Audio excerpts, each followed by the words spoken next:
एक समय की बात है। पहाड़ों और जंगलों से घिरे एक सुंदर गांव में एक पुराना कुआं था। लोग कहते थे कि उस कुएं में कोई राज छिपा है। दिन में सब वहां पानी भरते, पर रात होते ही कोई उसके पास नहीं जाता। गांव में दो दोस्त रहते थे, चतुर मोहन और बहादुर गोपाल। दोनों हर मुश्किल में साथ रहते। एक दिन गांव के मुखिया ने कहा, जो भी पुराने कुएं का रहस्य सुलझाएगा उसे इनाम मिलेगा। मोहन बोला, चलो गोपाल, देखते हैं। गोपाल बोला, डर तो लग रहा है, पर साथ है तो सब आसान है। रात को दोनों लालटेन लेकर कुएं के पास पहुंचे। अचानक कुएं से अजीब आवाज आई, वापस जाओ। गोपाल कांप गया, पर मोहन ने ध्यान से देखा। आवाज कुएं के पीछे की झाड़ियों से आ रही थी। दोनों ने झाड़ियों में देखा तो एक तोता बैठा था, जो इंसानों की आवाज की नकल कर रहा था। दोनों हंस पड़े। पहला डर खत्म, मोहन बोला। उन्होंने कुएं में झांका तो अंदर पत्थर की सीढ़ियां दिखी। दोनों नीचे उतरने लगे। नीचे पहुंचते ही एक पुराना दरवाजा मिला, जिस पर लिखा था, लोभ करने वाला खाली लौटेगा। दरवाजा धक्का देते ही खुल गया। अंदर चमकते सिक्के, सोने के बर्तन और गोपाल खुश होकर बोला, हम अमीर बन गए। तभी मोहन ने देखा कि कोने में एक बूढ़ा आदमी बैठा था। उसने कहा, जो भी धन लेकर जाएगा उसका सबसे प्यारा साथी उससे दूर हो जाएगा। गोपाल डर गया। उसने सिक्के छोड़ दिए, पर मोहन ने सोचा, शायद ये झूठ बोल रहा है।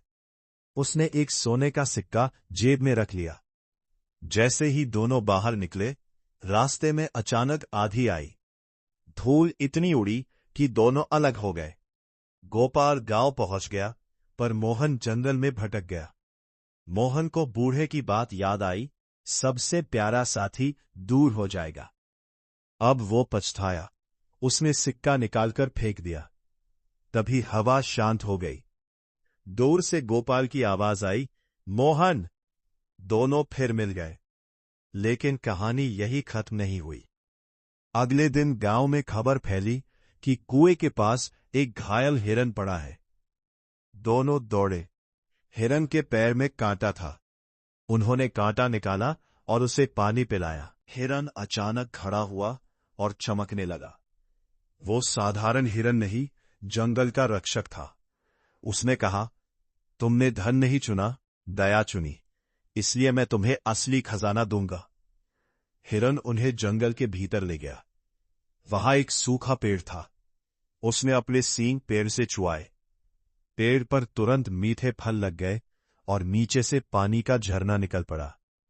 ये झरना कभी नहीं सूखेगा, ये पूरे गांव को समृद्ध करेगा, हिरन बोला। गांव वाले खुश हो गए। खेत हरे हो गए, फल मिलने लगे, सबकी जिंदगी बदल गई। पर एक नया मोड़ आया। गांव का लालची साहूकार रघुनाथ बोला, ये झरना मेरा है, मैं यहां दीवार बनवाऊंगा और पानी बेचूंगा। उसने मजदूर बुलाए। दीवार बननी शुरू हुई। गांव वाले दुखी हो गए। मोहन बोला, कुछ करना होगा। रात को दोनों झरने के पास गए। तभी वही रक्षक हिरन फिर आया। उसने कहा, लालच खुद अपना नाश करता है। सुबह जब रघुनाथ दीवार देखने आया तो दीवार गिर चुकी थी। पत्थरों पर काई जम गई थी और पानी हर दिशा में बह निकला था। अब उसे रोकना असंभव था। रघुनाथ गुस्से में चिल्लाया, मैं हार नहीं मानूंगा। उसने झरने के पास जाल बिछा दिए ताकि कोई पानी न ले सके। जाल बह गए और रघुनाथ खुद कीचड़ में फंस गया। गांव वालों ने देखा। वे उसे छोड़ सकते थे, पर गोपाल बोला, बुराई का जवाब बुराई नहीं। सबने मिलकर रघुनाथ को बाहर निकाला। रघुनाथ रो पड़ा, मैंने लालच में अंधा होकर गलती की, मुझे माफ कर दो। गांव वालों ने उसे माफ कर दिया। अब वह भी मेहनत करने लगा। कुछ महीनों बाद गांव मेले जैसा खुशहाल हो गया। खेत लहलहा रहे थे, बच्चे खेल रहे थे, बुजुर्ग मुस्कुरा रहे थे।